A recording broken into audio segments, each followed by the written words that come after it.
Hello, I'm Michael Cirino. We're here at the Future of Hospitality Summit in Riyadh, and I'm talking with Khaled Qurashi here from Jeddah about the future of hospitality and how to properly invest inside the kingdom. 100%. Khaled, in your own words, what do you do? How do you define your personal relationship with hospitality? So my name is Khaled Qurashi. I'm the head of investments and advisory at Zawaya Properties. When we look at hospitality in Saudi market, it's something new. But when we look at it at a broader perspective, it's within us. Yes. As Saudis. Yes. And as Arabs. We've always been taught in that way. And we've always been raised within hospitality, and we've seen it. The hospitality market, on the other hand, it's a very new and a virgin market in Saudi. You have a lot of scopes within the hospitality market that's entering, and mainly branded residents. Currently in Zawaya Properties, we're working on a lot of branded residence properties, entry-level luxury and upper upscale, and you have the superior luxury or super luxury. All of these are within our scopes, and that's why we are here in FHS. We want to understand the project that we're working on and the future projects and opportunities that we can work in and invest in as well. I love this idea of branded residences, right? I think it was a really great innovation or transfer. The brands that you're working with, can you tell us more about it? Because I have two sets of opinions about branded residences. All right. I totally understand where the hotel-based residency brands, you know, your Ritz-Carltons, your St. Regis's, all those things. I also really am attracted to and excited about the Porsche hotel and residences, the Bugatti hotel and residences, Yeah. and new versions of that. How does your group approach branded residences and the brands that you bring to life in your developments? So it all depends on the development itself. Yeah. We have a few developments that we're working on. So one of them is in Makkah. So we're looking into the luxury, spirituality, wellness. So we try to target a brand where this brand covers all of these aspects, where they have the wellness aspect, where they have the luxury, where they stand out when it comes to an experience level. When you're looking into branded residence, you have two options, whether it's you put it in a rental pool or whether it's you live in it. Yeah. When we look into it, we give you both options. You're staying there you're buying in a project that you believe in. Yes. An investment opportunity can be found anywhere. When you're buying into an investment property, when it's a branded residence, it's something that you believe in and that's something that you want to be in. Yes. For example, let's say you're a big fan of, let's say, Anantara. Anantara is very into the luxury wellness market. Yeah. And you're looking for that, but you don't want to live in that property for a full year or forever. So you go there for a month, divided, and the rest it's generating you money. Yes. Or that's what's interesting about the branded residence model. Another property or another aspect we look into when for example, it's within a business district. Let's give an example, CAF. If you want to do a branded residence there, it should be something that's correlated within the business aspect of it, of the easy, fast-going way that it's going. You don't want to be relaxed while you're within that. You know, for example, in Dubai, you have the DIFC. Yes. All of the residences and the branded residences are like quick, fast. You're here for work. If you want to do some luxury, you have the restaurants under you, but it's fast-going. So again, I love your approach to the actual service of the hospitality, because I think a lot of what's lost when we think about these things is you have your foundational business, right? We build buildings and they're for hospitality, right? And then we start splitting them up into the different business models. What I really like about your approach here, though, is you're using the branded residencies to differentiate your audiences. 100%. And you're creating homes for these people that they can self-identify before it's finished. Being that, you know, I'm older man than you are, right? I think a lot of these branded residences are built for people that are my age and older. Being that 70% of Saudi Arabia is under the age of 35, what are some of the youthful luxury brands? And again, I would love to hear it. 100%. Sky's the limit. Who is the person? Is it Supreme? Is it, you know, how does your head think about that? So when we look into a branded residence model, the sky is the limit. Yeah. Everyone can buy a branded residence. At 18-year-old crypto millionaire. Yeah, literally. A 23, 24-year-old or 26-year-old executive. Entrepreneur, yeah. Entrepreneur, he has his business, he has that. He understands the luxury of what's going on, he understands the market. He wants to be part of it. He has a lot of money in his account, and he's like, why should I be restrained into staying in a normal conventional resi? Yes. So that's who they're looking at. But the brands, let's talk about Gen Z to millennials. Yes. We won't go above, because the above, it's everybody knows about it. Who are they? I am the oldest millennial here, so I will totally hold this Amazing. down. This is, So you have brands who are going at it very well. You have W. yes. You have, for example, 25 hours in Dubai. I love that 25 hours. You have Mama Shelter. They're very nice. And they're doing this quick for Gen Z, millennial. They're targeting that market. There are other brands, for example, Ennismore in Accor. That's the lifestyle. Ennismore is one of the Exactly. aspirational brand in a way that lets wellness become real, but also destination 100%. so aspirational that you 100%. can think about it from 18 to 37. 100%. And something that changed in what people are thinking, luxury is not 1 month in a year. Luxury is a lifestyle, and that's why lifestyle brands are built. All right, so every brand you just said is still a hotel operator. Now, put on your I'm a millennial. All right. Say, what sneakers are you wearing? Is that the shoe you're putting? Because like your mom and dad made or I'm not saying literally, but our mom and dads made the Armani Hotel. Exactly. They made the Bugatti Hotel. These are luxury groups that are coming into the hospitality space. Okay. So now I'm saying you as a Gen Z person, an investor who knows how people are wanting to live, what are some of the other brands that you can see transferring from where they traditionally live into this magical place of residential hospitality? Loro Piana. Loro Piana? Man, I'm a big fan of Loro Piana. I love them. So Loro Piana is I feel if they do something like that, where they focus on the branded resi, especially because they do also furniture. So yeah, of course. Having that luxury within it definitely could be something.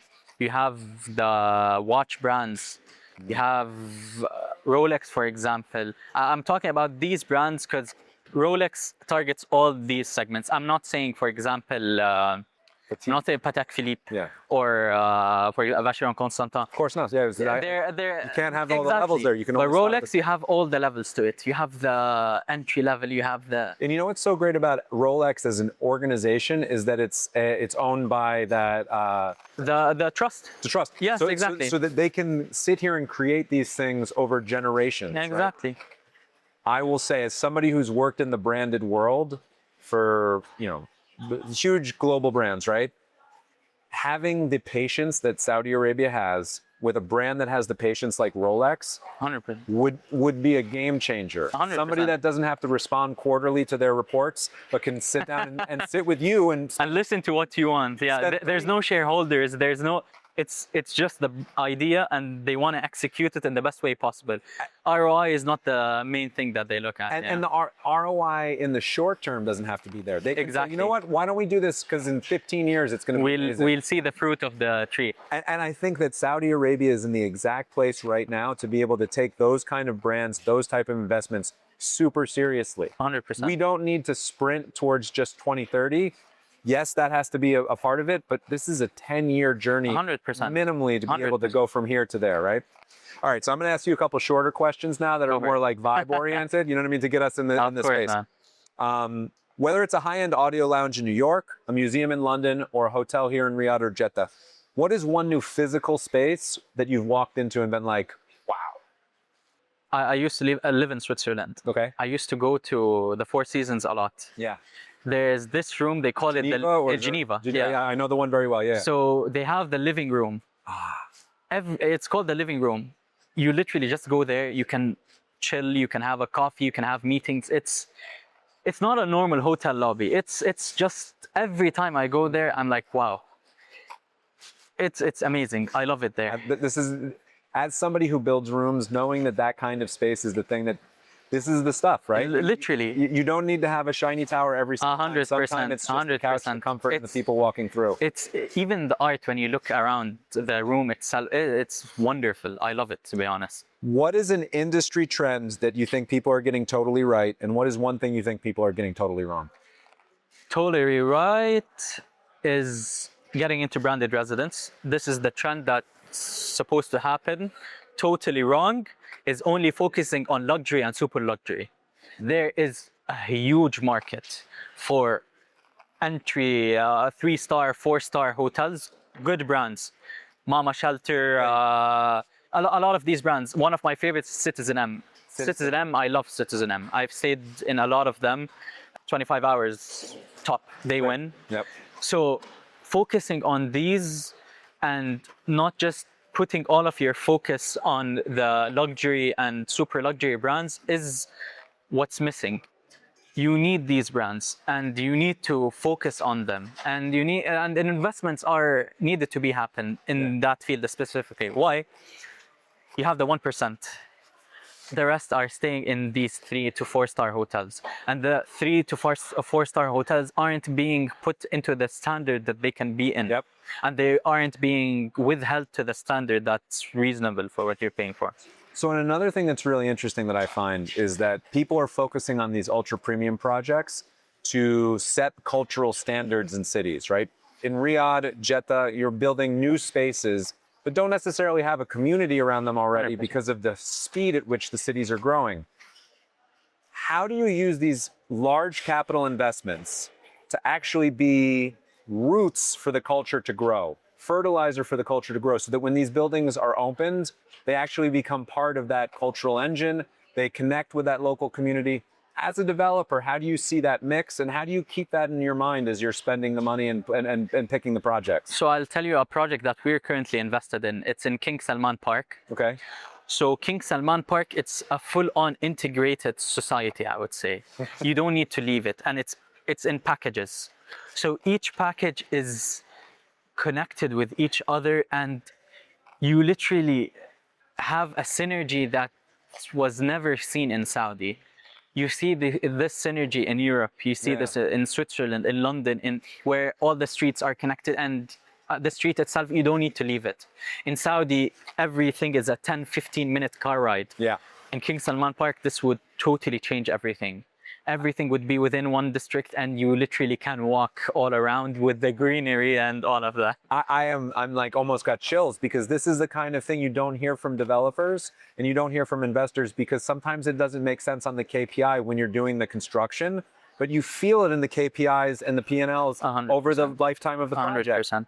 And again, like it's almost taking my breath away, because we're at an investor conference. Everybody says these things, but nobody's saying that part right there, which is Exactly. it's got to happen at the beginning, and we have to think about how we're doing it now. So what the government is doing, they're giving the path for investors and developers. Developers don't have hundreds of billions to spend on the infrastructure of the country. The PIF and the government eased it out and made the pathway for investors and developers to work in a already built infrastructure. Yep. You don't have to do the infrastructure. They're testing it out for you. They're doing the hard work. Yep. Now you just gotta put your ideas into it and start working at it. And again, this is now your responsibility as somebody who's in the Gen Z. It's time for you to guys get your hands dirty and actually 100%. make this culture, right? 100%. I want to see your paintings. I want to see the food that you cook. Khaled, I want to see you playing the guitar or the kora or something. The oud. Oud, yeah. So those things, your generation has this opportunity now, not just to build the places, but to make them alive after they're done. 100%. And that's the point. That's what's being built now is not for the people that are here today. Yeah. It's for the future. Yes. It's for the next 50, 100 years.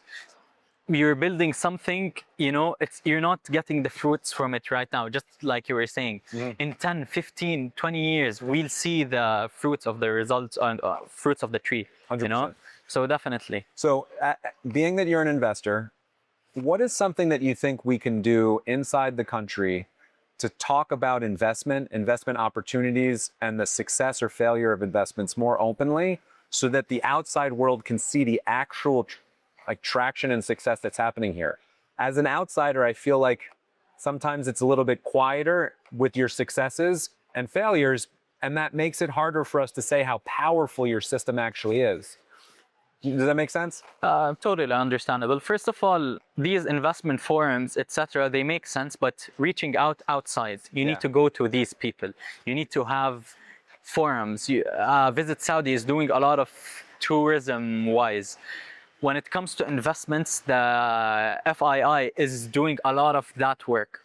What I believe, people want to see your failures more than your success, because you judge people on their failures, not on their success. 100%. So when you minimize the failure with the success, you'll get the answer, you know? You'll show the success that you currently have, and you'll show the failures that you have, but you need to put, you know, why did this happen? Exactly. Why did we fail in that project, and how can we fix it the next time? There's no way to learn if we don't know what we don't know. Exactly. I think there is a real need right now to admit what reality is so that we can create the future. If we don't know what today looks like, if we put on, in English, we say rose-colored glasses, right? Exactly. I don't know how it goes in Arabic, but I'm sure that there's an example for this to say, we have to have the truth. 100%. I want it to be different, but if I don't know the truth, where am I going to put my bricks? 100%. Where am I going to put my steel? 100%. You fail 100% of your chances you don't take, you know? Yeah, and another thing that I think is really embraced in Saudi that I've heard over and over again is, we are not solving problems, we're creating a new world. Exactly. And when you create a new world, you don't know how you're going to get there. You don't even know the problems, because it's an untapped virgin market, you know? And you don't know what challenges are going to come. You don't know what tools you're going to need. 100%. But you know what you want to make. And that, to me, is the beauty of Saudi Arabia right now. That passion of saying, this is the goal, and we're going to do whatever it takes to come through this process and learn in that. 100%. 100%. All right, we got two small last ones that I think we can have fun with, right? All right. What is a dream project that you and your team are thinking about, and where would you like to add your magic and why? A dream project by, for example, one of these mega projects, or just... Like uncouple yourself from the actual needs of your business. All right. Right? Like, and you were like, I want to make a water park that has, you know... No, I understand. Again, I like a yacht that has a 100-room key on it. And my opinion, and I believe the company's opinion as well, having a fully synergized beach community. You know, we have one of the nicest beaches in the world. The Red Sea is impeccable. I'm from Jeddah, you know. I can 100, as somebody who is not from Jeddah, I can 100% agree and validate everything you're saying. Man, phenomenal beaches, phenomenal fish. I can't wait to get back. The things that you can do there, having a community where you don't need to leave the beach, where you have office buildings, where you have, you know, a full-on retail spot, a community hub, where you don't have to leave that. This is a dream of ours. Yeah. And hopefully we'll be getting into this, because, you know, we have a blessing being by the Red Sea. It's a blessing, you know. And to be honest, having a fully synergized community, I would call it a community. I don't call it a development, because a community is different. A community has a life, you know. It's an ecosystem that touches all the different ways. And it allows people to do their work, their leisure, and their 100%. Life in the same place. Yeah, you know, the key in nowadays, people don't want to go out that far away. Having everything within 10-15 minutes is the goal. That was the goal with, for example, you have Al-Muka'ab. That's the goal with Neom, the line, where you, within 5 minutes you have everything. So that's the community aspect that I'm telling you about. I absolutely love that. All right, so, man, all right, I'm gonna ask you a Jeddah question. Just of course, man. Yeah.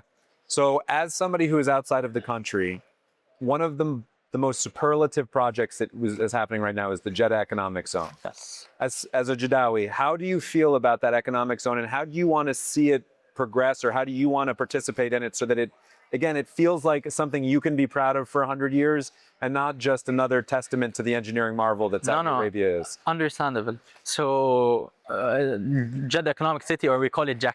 JEC, yeah. Yeah, JEC. So, it's changing the game. So, Jeddah is a linear city. You have in here the economic city, and here where everyone lives. Yep. So everything here is moving to JEC. You're having a full-on community, and I was telling you about community and how we love the communities. Yeah. Giving the chance for developers to take on plots and develop it based on the market demand is what people, or what should be done. I don't believe a master developer would take a full-on plot and just work on it and price it and work on that. You know, pricing should be a very important aspect when it comes to having JEC a successful project. Yeah. So definitely, you know. You mean, and for lay people, right? For people who aren't as savvy as an investor as you, The pricing involves the opportunities for individual deals, the land costs, the lease costs, the fund costs, all of the 100%, process. 100%. All of the process from the investor till the end buyer. Or lease, yeah. Exactly. Having it, reasonable, not exceeding the 25-30% some other people are doing all around the world, being reasonable, because the projects that are happening are not projects where we want to make return on investments within 3-4 years. As you mentioned, 10, 15, 20 years, we're building an entire new world, So, and you use the word community. One of the things that we lost in the United States was, in the energy of expanding so quickly, we lost the connection with our families, multi-generationally. We lost the connection with our close community because you can't do everything by yourself. 100%. You're not going to be able to get to your daughter's school pick, and you got to call your neighbor, call your friend, call the older neighbor who's in his 60s and say, hey, I've never dealt with this before. But 100%. And to hear that you're building community and not just developments, again, this is the thing that's going to provide wellness to Saudis because of that feeling of togetherness.